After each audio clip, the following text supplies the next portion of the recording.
तो आप सभी का स्वागत है the traditional astrologer YouTube channel पे।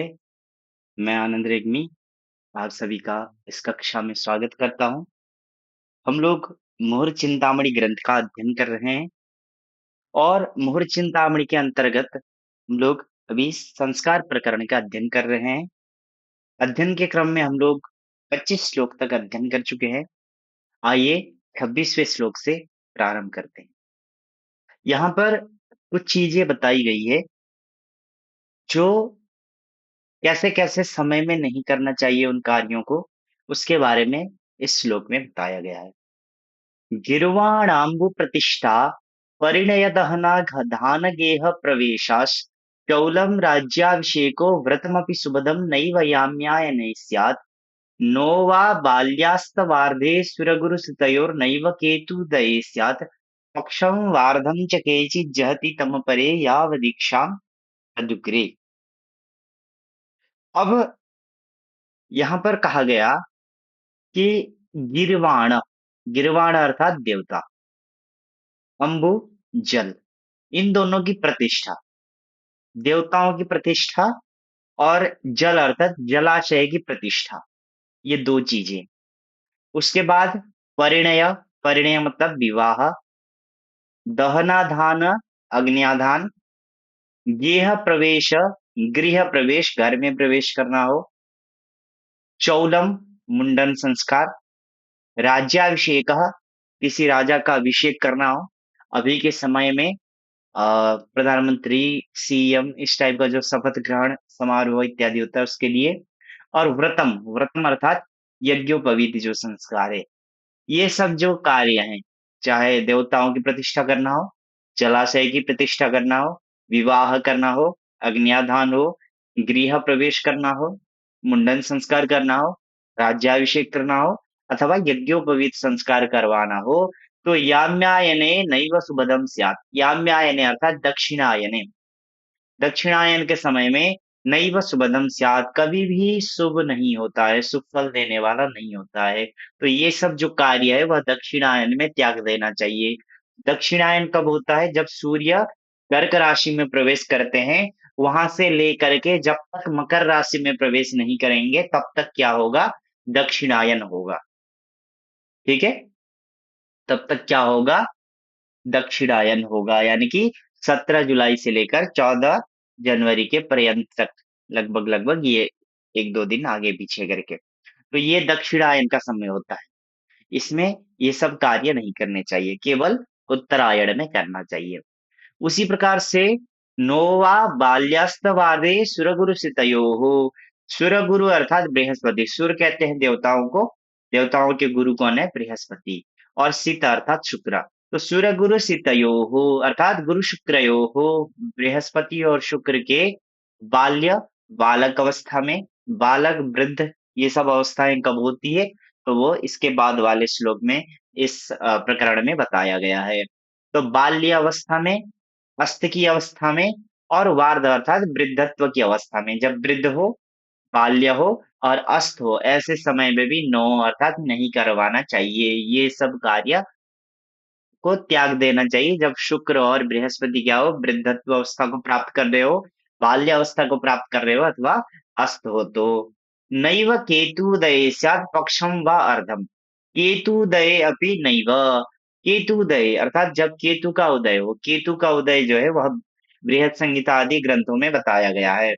केतु का जब उदय होगा तो उस समय में पक्षम अर्थात 15 दिन, ठीक है? क्योंकि एक पक्ष में कितने दिन होते हैं? 15 दिन। पक्षम अर्थात 15 दिन, व अर्धम अथवा अर्धम उसका आधा यानी कि 7.5। तो इस समय को त्याग देना चाहिए। जब केतु का उदय हो जाए तो उससे 15 दिन बाद तक अथवा किसी-किसी के मत में 7.5 दिन को भी त्याग देना चाहिए। फिर कहा कि केचित् जहति तम परे यावदीक्षां तदुग्रे, यावद ईक्षां तदुग्रे, तदुग्रे वह जो उग्र जो केतु है वह अपरे अर्थात कुछ जो अन्य आचार्य है वह क्या बोलते हैं? यावदीक्षां यानी कि जब तक वह ईक्ष यानी कि दिख रहा हो, जब तक केतु का ईक्षण हो अर्थात दर्शन हो, तब तक उसको त्याग देना चाहिए। जब तक केतु दिखे तब तक उसको त्याग देना चाहिए। किसको त्याग देना चाहिए? तो ये ऊपर के जो 2 लाइनों में जो भी कार्य बताए गए हैं, उन सबको इन समयों में त्याग देना चाहिए। इन समय में नहीं करना चाहिए। आगे देखते हैं। अब यहाँ पर बृहस्पति और शुक्र की बाल्यावस्था और वृद्ध अवस्था इत्यादि बताया गया है। पुरः पश्चात् भृगुर्बाल्यं त्रिदशाहं च वार्धकम् पक्षं पञ्चदिनं ते द्वे गुरोः पक्षमुदारिते। पुरः पश्चात् भृगुर्बाल्यं, भृगुः अर्थात शुक्रस्य, शुक्र का जो है वह पुरः अर्थात पूर्व, पश्चात यानी कि पश्चिम। शुक्र जब पुरः अर्थात पूर्व में उदित होंगे, क्योंकि जब उदित होंगे तभी तो बाल्यावस्था आएगा। तो जब शुक्र कहाँ पर उदित होंगे? पूर्व में उदित होंगे, तो उसके त्रि-अहम् यानी कि 3 दिन तक, अह अर्थात दिन और त्रि मतलब 3, 3 दिन तक क्या होते हैं? बाल्यम, बाल्य अवस्था होती है शुक्र की। जब शुक्र पूर्व दिशा में उदित होंगे, उसके 3 दिन बाद तक शुक्र क्या रहेंगे? बालक अवस्था में रहेंगे। उसी प्रकार से पश्चात जब शुक्र जो है वह पश्चिम में उदित होंगे, तो उसके बाद दश अहम, 10 दिन तक बालक अवस्था में रहेंगे, यानी कि शुक्र का जो फल होगा वह कम रहेगा उस समय में। तो इसको शुभ कार्यों में वर्जित किया गया है। तो जब शुक्र पूर्व में उदित होंगे तो 3 दिन तक बाल्यावस्था रहेगी। जब शुक्र पश्चिम में उदित होंगे तो 10 दिन तक बाल्यावस्था रहेगी। उसके बाद कहा कि वार्धकम, वृद्धत्व जो अवस्था है यानी कि वृद्ध अवस्था, बुढ़ापा, वो कब रहेगा? तो वो इसको ही क्रमशः ले जाइए। तो पुरः पक्षम पश्चात पंचदिनम, जब शुक्र पश्चिम में अस्त होंगे, जब शुक्र जब शुक्र पूरब में क्या होंगे? अस्त होंगे, तो उससे पक्षम 15 दिन पहले से, अस्त होने से 15 दिन पहले से क्या होंगे? वृद्ध अवस्था को प्राप्त करेंगे। जब शुक्र पूर्व में अस्त होने वाले होंगे, तो उससे पक्षम 15 दिन पहले से क्या होंगे? वृद्ध अवस्था को प्राप्त करेंगे। उसी प्रकार से जब शुक्र पश्चात अर्थात पश्चिम में अस्त होने वाले होंगे, तो उससे पंचदिनम 5 दिन पहले से क्या होंगे? अस्त अवस्था को प्राप्त करेंगे। ये तो शुक्र का हो गया। फिर कहा कि ते द्वे गुरोः, गुरोः ते द्वे, गुरोः बृहस्पति का ते द्वे यानी कि वह जो 2 अवस्थाएँ हैं, वह कौन-सी 2 अवस्थाएँ हैं? एक बाल्यावस्था और एक वृद्धावस्था। तो वह जो है वह पक्षम उदाहृते, पक्ष कहा गया है, एक पक्ष। यानी कि अगर बृहस्पति पूर्व में उदय होंगे, तो उसके बाद 15 दिन तक क्या होंगे? बाल्य अवस्था को प्राप्त करेंगे। उसी प्रकार से यदि बृहस्पति पश्चिम में उदित होंगे, तो 15 दिन बाद तक बाल्य अवस्था में रहेंगे। फिर जब बृहस्पति पूर्व में अस्त होंगे, तो उससे 15 दिन पहले से क्या होंगे? वृद्धत्व अवस्था को प्राप्त करेंगे। बृहस्पति जब पश्चिम में अस्त होंगे, तो उससे 15 दिन पहले से वृद्धत्व अवस्था को प्राप्त करेंगे। तो ये बृहस्पति का जो है वह 15-15 दिन फिक्स है। ये एक मत है। अब इसके बाद अन्य कुछ मत भी यहाँ पर प्राप्त होते हैं। वेदशाहं द्वयोः प्रोक्ते कैश्चित् सप्तदिनं परैः त्रयं त्वाद्यैके पिन्नैरर्धाहं च त्रयं विदोः। ते दशाहं द्वयोः प्रोक्ते, द्वयोः अर्थात गुरु शुक्रयोः, ते दश अहम प्रोक्ते कैश्चित्, कैश्चित् मतलब जो कुछ आचार्य, किसी किसी आचार्य के मत में क्या है? तो द्वयोः अर्थात गुरु शुक्रयोः, गुरु और शुक्र का, ते यानी कि वे जो 2 अवस्थाएं हैं, बाल्यावस्था और वृद्धत्व अवस्था, वह दश अहम प्रोक्ते, 10 दिन कहा गया है। उसी प्रकार से यहाँ पर भी अर्थ लगाएँगे कि अगर पूर्व में उदित होंगे तो 10 दिन बाद तक बाल्य रहेंगे, पश्चिम में उदित होंगे तो 10 दिन बाद तक बाल्य रहेंगे। उसी प्रकार से पूर्व में अस्त होंगे तो 10 दिन पहले से वृद्धत्व अवस्था रहेगी, पश्चिम में अगर अस्त होंगे तो 10 दिन पहले से वृद्धत्व अवस्था रहेगी। फिर कहा परैः सप्तदिनम्, परैः अर्थात अन्य जो कुछ आचार्य है वो क्या बोलते हैं कि नहीं 10 दिन नहीं होता है, 7-7 दिन होता है। कुछ अन्य आचार्य 7-7 दिन मानते हैं। तो इसमें भी अर्थ हम लोगों को ऐसे ही लगाना है। पूर्व में उदित होंगे तो 7 दिन बाद तक बाल्यावस्था, पश्चिम में उदित होंगे, पूर्व में उदित होंगे तो 7 दिन बाद तक और पश्चिम में उदित होंगे तो 7 दिन बाद तक बाल्यावस्था, पूर्व में अस्त होंगे तो 7 दिन पहले से वृद्धत्वावस्था और पश्चिम में अस्त होंगे तो 7 दिन पहले से वृद्धत्वावस्था। फिर कहा कि त्रयम् त्वात् यही गैप पे नहीं अन्य ही अन्य जो कुछ आचार्य है वह क्या कहते हैं कि त्रि अहम तो आत्यायिके आत्यायिके अर्थात अत्यधिक अति आवश्यक जो है वह कार्य हो। अगर आपको अति आवश्यक कार्य हो, आप 10 दिन रुक नहीं सकते, 7 दिन नहीं रुक सकते, 15 दिन नहीं रुक सकते, तब क्या करना चाहिए कि त्रि-अहम् 3 दिन मान लेना चाहिए। तो अभी के समय में ज्यादातर लोग इसी मत को मानते हैं क्योंकि ये कम दिनों का है तो इसलिए इसी को मानकर चलते हैं। लेकिन यहाँ पर क्या कहा है आत्यायिके यानी कि अति आवश्यक कार्य हो, अति आवश्यक कार्य हो तो आपको प्रिय हम 3 दिन मान लेना चाहिए। तो इसके अनुसार क्या होगा कि पूर्व में जब उदित होंगे तो उसके 3 दिन बाद तक बाल्यावस्था रहेगी। पश्चिम में जब उदित होंगे तो 3 दिन बाद तक बाल्यावस्था रहेगी। उसी प्रकार से पूर्व में अस्त होंगे तो 3 दिन पहले से वृद्धत्वावस्था रहेगी और पश्चिम में अस्त होंगे तो 3 दिन पहले से वृद्धत्वावस्था रहेगी। दोनों की, गुरु और शुक्र की दोनों की, यहाँ पर अलग-अलग नहीं बताया गया है। उसके बाद कहा कि विदोह अर्थात चंद्रमा का। ये तो यहाँ तक तो गुरु और शुक्र का बताया गया था। अब कहा कि विदोह चंद्रमा का कैसे पता चलेगा? तो कहा कि अ, अर्ध अहम च त्रि अहम अर्ध अहम जो चंद्रमा की जो बाल्य अवस्था रहती है, चंद्रमा की जो बाल्य अवस्था रहती है वो क्या है? ये है। चंद्रमा की जो बाल्य अवस्था रहती है वो ये है। चंद्रमा जब उदित होंगे, यहाँ पर पूर्व पश्चिम में ऐसा कुछ है नहीं। यहाँ पर यह है कि चंद्रमा जब उदित होंगे तो उसके अर्ध हम आधे दिन तक क्या होंगे? वह बाल्य अवस्था को प्राप्त करेंगे, बालक अवस्था में रहेंगे। और उसी प्रकार से जब चंद्रमा अस्त होंगे तो त्रि-अहम अस्त होने के 3 दिन पहले से क्या होंगे? वृद्ध अवस्था को प्राप्त करेंगे। जब चंद्रमा उदित होंगे तो उसके अर्ध हम आधे दिन बाद तक बालक अवस्था में रहेंगे और जब चंद्रमा अस्त होने वाले होंगे तो त्रि-अहम 3 दिन पहले से क्या रहेंगे? वृद्ध रहेंगे। ऐसा इसके हिसाब से जानना चाहिए। आगे देखते हैं। अब यहाँ पर कहा चूड़ाकरण मुहूर्त यानी कि अ, जो शिशु है उसका चूड़ाकरण संस्कार कब करवाना चाहिए?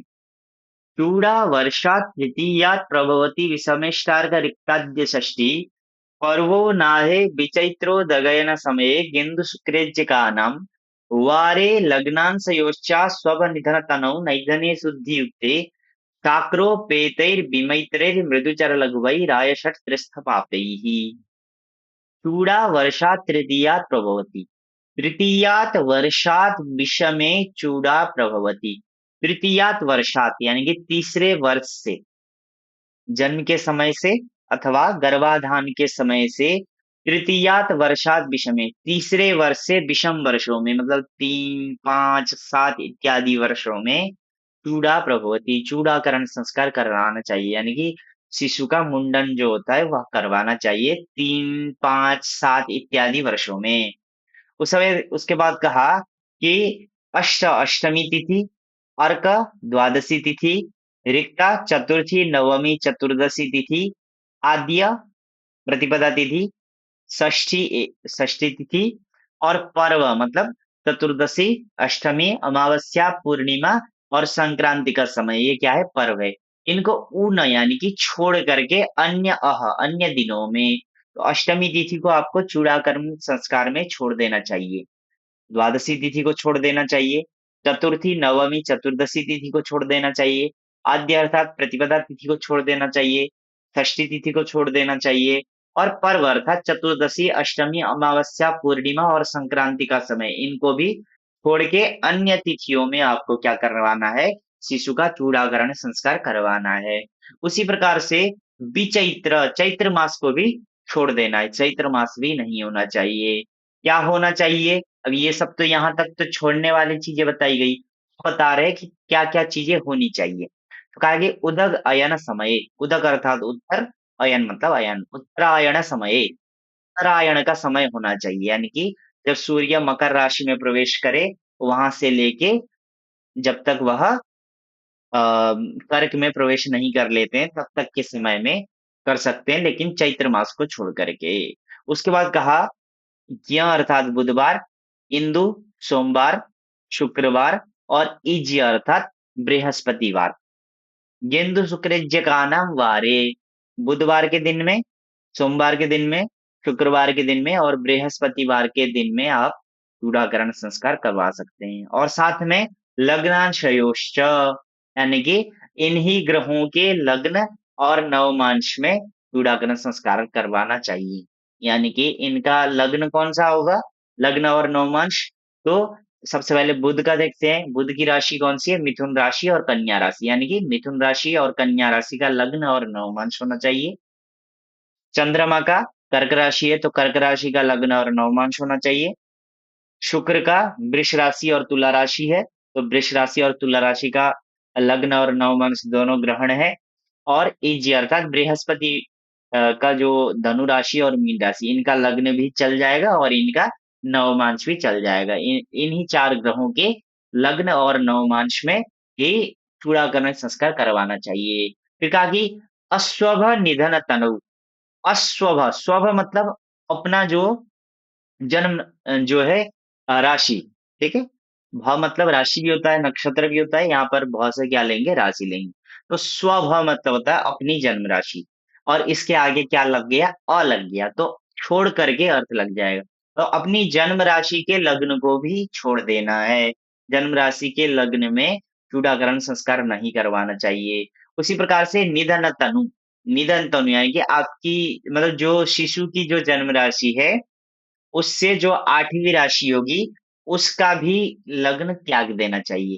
यानी कि अपनी राशि का लग्न भी नहीं होना चाहिए शिशु का, और उसकी राशि से 8वीं राशि का लग्न भी नहीं होना चाहिए। इसके बाद नैधनी शुद्धि युक्ते, नैधन अर्थात अष्टम भाव, निधन भाव। अष्टम भाव क्या हो, शुद्धि युक्ते, शुद्धि युक्त हो, यानी कि न उसमें शुभ ग्रह बैठे हुए हों, न उसमें पाप ग्रह बैठे हुए हों। फिर इन सब के बाद क्या कहा कि कौन-कौन से नक्षत्र होने चाहिए? कहा कि शाक्र उपेत, शक्र कहते हैं इंद्र को। इंद्र किसके स्वामी है? ज्येष्ठा नक्षत्र के। तो शाक्र यानी कि ज्येष्ठा नक्षत्र। ज्येष्ठा नक्षत्र को उपेत यानी कि ग्रहण कर लेना चाहिए, यानी कि ज्येष्ठा नक्षत्र में आप चूड़ाकरण संस्कार कर सकते हैं। लेकिन बी मैत्र, मैत्र अर्थात अनुराधा, अनुराधा नक्षत्र को छोड़ देना है, ठीक है? अनुराधा नक्षत्र को छोड़ देना है। उसके बाद क्या कहा? ज्येष्ठा नक्षत्र को ग्रहण करना है और अनुराधा नक्षत्र को छोड़ देना है। उसके बाद मृदु यानी कि मृदु संज्ञक नक्षत्र। मृदु संज्ञक नक्षत्र क्या है? मृगांत चित्रा, मित्रक्षम, मृदुमैत्रम, मृगस्तथा।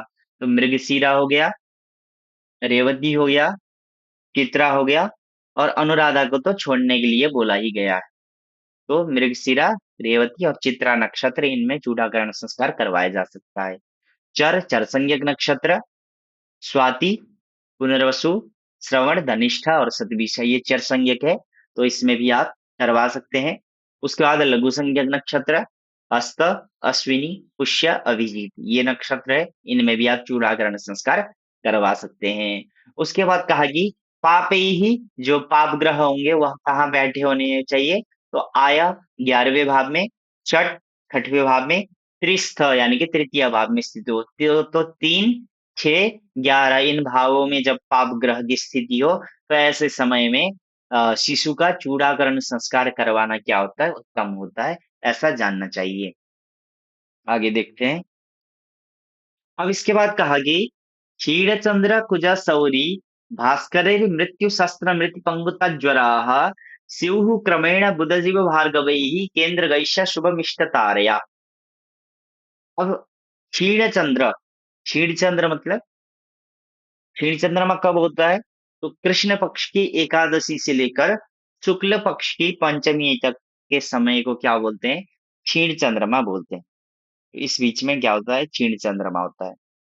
क्षीण चंद्रमा हो गया, कुज मंगल हो गया, सौरी शनि हो गया, और भास्कर सूर्य हो गए।